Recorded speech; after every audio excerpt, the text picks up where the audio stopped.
let's talk about something pretty fundamental, right? The fear of death. It's something we all think about. But what if that fear is based on a massive misunderstanding? What if death isn't the end, but something completely different?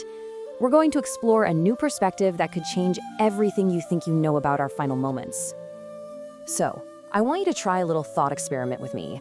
Just imagine for a second a world where there are zero surprises about how your life ends. What if you knew, with 100% certainty, the exact cause of your death? Picture it. You're just walking down the street, and above every single person's head, there's this little floating sign that reveals their fate.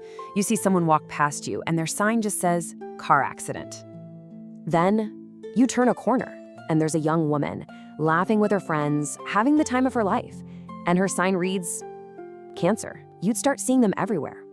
An undeniable fact just floating above everyone, young and old. You see a man on a park bench just soaking up the sun. His sign says, heart attack. The knowledge is just out there for everyone to see. You'd even see things you wouldn't expect, like medical error. The sheer variety of endings is just completely exposed. Now, just hold on to that image for a second. A world with no mystery about our final moments. Okay, so here's the real question.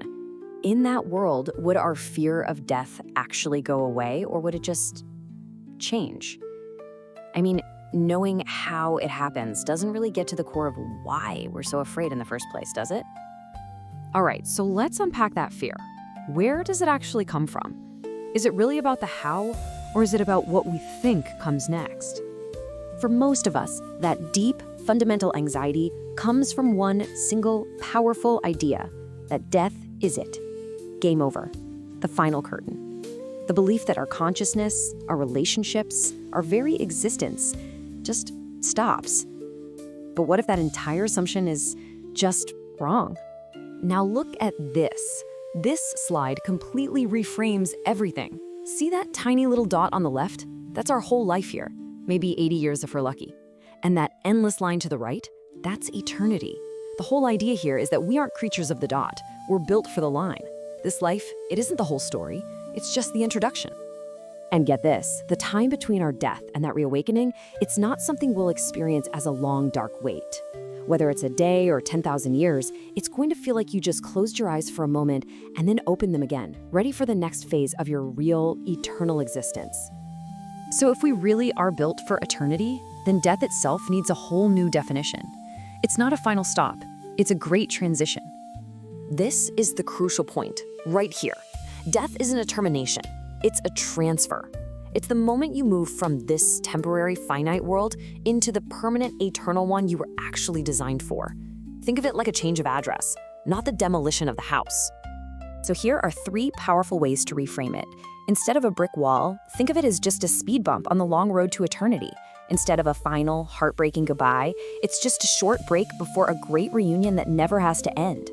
And for some, it's not a loss at all, but a release, an escape from the prison of this world's struggles into true freedom. Okay, reframing death is one thing, but let's get really specific now, because this perspective directly addresses the 2 deepest, most painful fears that most of us have about dying. First, there's the fear of loss. You know, that absolutely unbearable thought of leaving our kids, our partners, our parents, and never ever seeing them again. But in this eternal framework, that separation is just temporary. The promise isn't just a reunion, it's a permanent one, in a place where the phrase goodbye doesn't even exist anymore. Everyone you love will be there. Now for that second great fear. And wow, this one's a heavy one. The anxiety of having to stand before your creator totally unprepared. That feeling that you haven't lived right, that you're just not ready for that final meeting. And you know what? The answer to this fear is incredibly simple, and it's so empowering. Are you worried about being unprepared? Good, because you're alive right now. You're breathing. The clock hasn't run out. You have time, starting this very second, to get prepared. The power is completely in your hands. So how do you do that? How do you actually prepare? Well, it's not some big, complicated mystery. It really boils down to a very clear, very practical path forward. It all comes down to 3 steps. First, the foundation. Get really solid on your core belief in one creator.